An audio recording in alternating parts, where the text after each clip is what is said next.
Friends, welcome to math तुझ्या. माझं बाळ हात पायाचे ताट करतं आणि शेक करतं किंवा अख्खी बॉडी अशी शिवर होते किंवा माझं बाळ अगदी व्यवस्थित असतं आणि सडनली असे झटके देतं, दचकतं, उचकतं, आम्हाला घाबरल्यासारखं होतं. तर एक्झॅक्टली याच्या मागची कारणं काय, कधी आपण घाबरायला पाहिजे आणि आपलं बाळ हे का करतं, ह्या सगळ्या गोष्टी समजून घेऊयात. या गोष्टी कधी ऑब्झर्व होतात?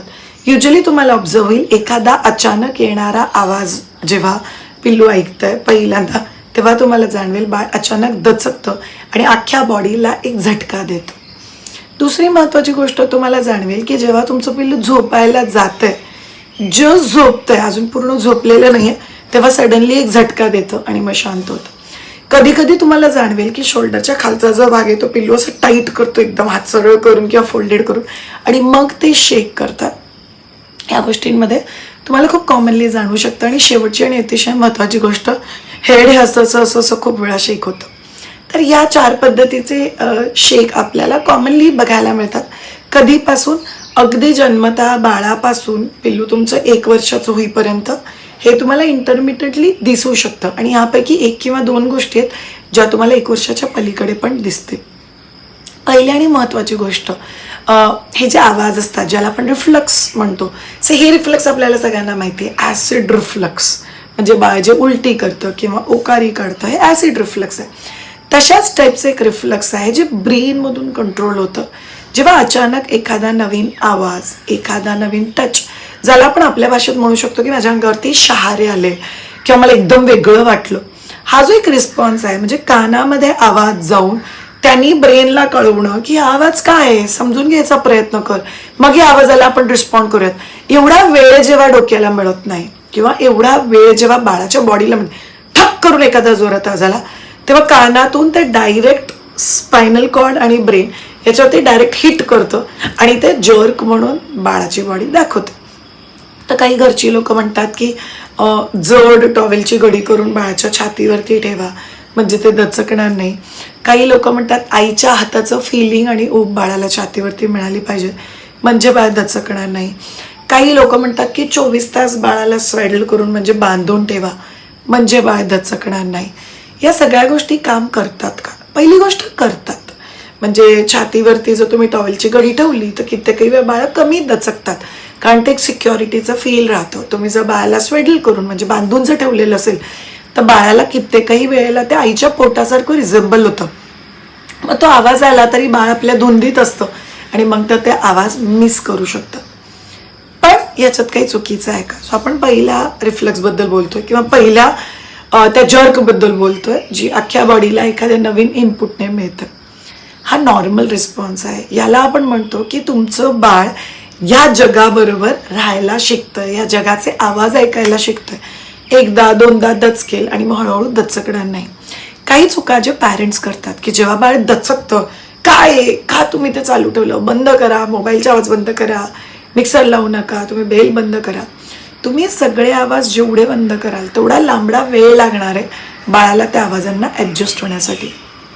दुसरी अतिशय महत्त्वाची गोष्ट, तुम्ही जेव्हा पॅनिक होता, म्हणजे आवाज झाला, पिल्लूने जर्क केलं आणि तुम्ही पॅनिक झाला, तुमच्या पॅनिकनेसमुळे बाळाला असं वाटतं की हा आवाज डेंजर आवाज आहे, माझ्या पॅरेंट्सना हा आवाज पॅनिक करतो म्हणून या आवाजाने मी रडलो पाहिजे. तर कित्येकही वेळा तुम्हाला जाणवेल की कित्येकही महिने झाले तरी बाळ मिक्सरच्या आवाजाला रडतंय आणि आपल्याला वाटतं की माझं बाळ अजून मिक्सरच्या आवाजाला कम्फर्टेबल काय नाही झालं. होऊ शकत नाही, कारण तुमच्याकडून पॅनिक रिस्पॉन्स येतो.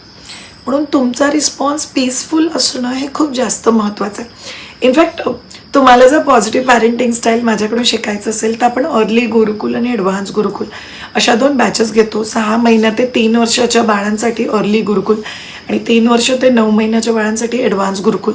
पण हे खूप महत्त्वाचं आहे की पॅरेंटल रिस्पॉन्स डिसाईड करणार आहे की तुम्ही गोष्टी कोणत्या दिशेनं आणि कशा घेऊन जाता, म्हणून प्लीज त्या गोष्टीवरती काम करा. दुसरी महत्त्वाची गोष्ट, हा रिफ्लक्स किंवा हे दचकणं किती दिवस राहतो? युजली 3 महिने ते 6 महिन्यानंतर हे दचकणं बऱ्यापैकी कमी होऊन जातं. पण काही मुलांमध्ये ते 1 वर्षापर्यंत पण राहू शकतं, कारण कित्येकही वेळा ॲम्ब्युलन्सचा आवाज किंवा फायर ब्रिगेडचा आवाज आपल्या बाळांनी काही एव्हरीडे बेसिसवरती ऐकलेला नसतो. So it's a new sound, new साऊंडला दिला जाणारा रिस्पॉन्स, तो दिस ॲब्सोल्युटली नॉट. दुसरा, टेम्परेचर वाईज पोटाच्या आतमध्ये का ऊबमध्ये बाळ कॉन्स्टंटली असतं. ऑब्व्हियसली पोटाच्या बाहेर निघाल्यानंतर 24 तास ते उभेचं वातावरण नसतं आणि नसायला पण पाहिजे. तर जेव्हा कधी एखादी वाऱ्याची झुळूक आली किंवा एखादं टेम्परेचर चेंज बाळाने ऑब्झर्व केलं किंवा बाळाची बॉडी या बाहेरच्या टेम्परेचरला ॲडजस्ट करायचा प्रयत्न करते, तेव्हा पण बाळाची बॉडी दचकू शकते. त्यामुळे त्याचाही टेन्शन घेऊ नका. तिसरी महत्त्वाची गोष्ट is called motor response. Motor response म्हणजे जेव्हा तुमचं बाळ एखादी नवीन गोष्ट फिजिकली करायचा प्रयत्न करतं, म्हणजे अख्खी बॉडी ताठवणं, अख्खी बॉडी टाईट करणं, माईट बी पॉटी पुश करताना, माईट बी गॅसेस पुश करताना, जिथे मसल्सची इन्व्हॉल्वमेंट आहे, म्हणजे बाळ बॉडीची मदत करते एखादी गोष्ट करायला, तेव्हा या मसल्सवरती जर टू मच स्ट्रेन आला किंवा टू मच टाईट केलं बाळाने त्या पर्टिक्युलर मसलला, तर तिथे शिवरी किंवा शेकी इफेक्ट येऊ शकतो दोन्ही हातांवरती. That's absolutely normal. म्हणजे असा विचार करू नका की फक्त हात कसे काय शेक होऊ शकतात, तर एकदम नॉर्मल आहे. पुढची महत्त्वाचं, हे जे हेडशेक होतं आहे बाळाचं, हेडशेक बाळ जन्मल्यापासून होतं. युजली 3-3.5 महिन्यापर्यंत हेडची स्टेबिलिटी येते, म्हणजे हेड थोडंसं कमी शेक व्हायला लागतो. पूर्ण स्टेबल जे आहे की आता डोकं हलतच नाही आहे, ते जवळजवळ 6-8 महिन्यानंतर होतं. कित्येकही बाळं बसल्यानंतर पण आपलं बुगू बुगू बुगू बुगू डोकं हलवत राहतात. प्लीज त्याचं टेन्शन घेऊ नका. एक तर नेकचे जे मसल्स आहेत त्याची अजून ताकद तेवढी वाढलेली नाही. दुसरी स्पायनल कॉर्डची जी स्टेबिलिटी आहे ती अजून आलेली नाही आहे. ते 6 ते 8 महिन्याच्या मध्ये बाळ एकदा स्टेडीली इंडिपेंडेंटली बसायला लागल्यानंतर ते हेडशेक पण कमी होऊन जाणार. म्हणून ह्या सगळ्या केसेसमध्ये टेन्शन घ्यायचं नाही. हे खूप टेम्पररी आहे, काही सेकंडसाठी असतं आणि ते रिलीज पण होऊन जातं, म्हणून काही करू नका. पण दुसऱ्या बाजूला तुम्हाला ह्या पण गोष्टी माहिती असल्या पाहिजे की कोणत्या गोष्टी डेंजरस आहे किंवा कोणत्या गोष्टींवरती काम करायची गरज आहे, कोणत्या गोष्टींवरती फोकस करायची गरज आहे. पहिली आणि महत्त्वाची गोष्ट, जो तुम्हाला कधीही वाटलं की बाळ सारखं बॉडी शिवर करतोय, तर त्याला माईट बी न्यूरो रिस्पॉन्स किंवा फीट येणं आपण ज्याला म्हणतो तेही असू शकतं की इंटरमिटंटली सारखीच बाळाची बॉडी शेक करते, तर तुम्हाला डॉक्टरकडे अर्जंट बेसिसवरती घेऊन जायची गरज. दुसरी, इनफॅक्ट जेवढ्या मी नॉर्मल गोष्टी पण बोलले त्यापैकी पण एखादी गोष्ट तुम्हाला थोडीशी अनयुज्युअल वाटत असेल तर एकदा डॉक्टरकडे जाऊन यायला काहीच हरकत नाही.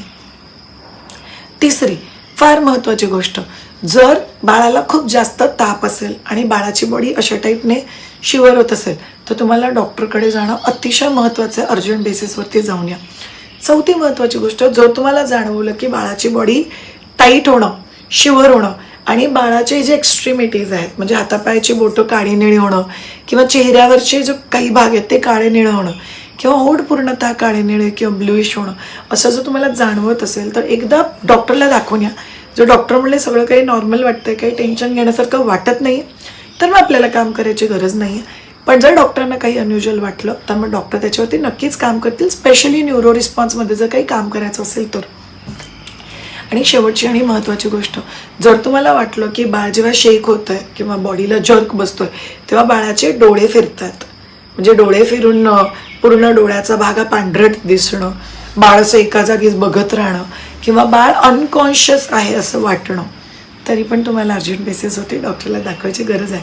तर बाळाची बॉडी शेक होते, शिवर होते, टाईट होते, हे नॉर्मल आहे आणि हे नॉर्मल नाही पण आहे. तर बेसिकली दोन्ही गोष्टी ऑब्झर्व करा. अगदी पॉटी करताना बॉडी टाईट करणं it's absolutely normal, gases pass करताना बॉडी टाईट करणं नॉर्मल, पण हे काही अनयुज्युअल सिम्पटम्स जर तुम्हाला दिसले तर तुम्हाला डॉक्टरांना दाखवायची नक्कीच गरज आहे.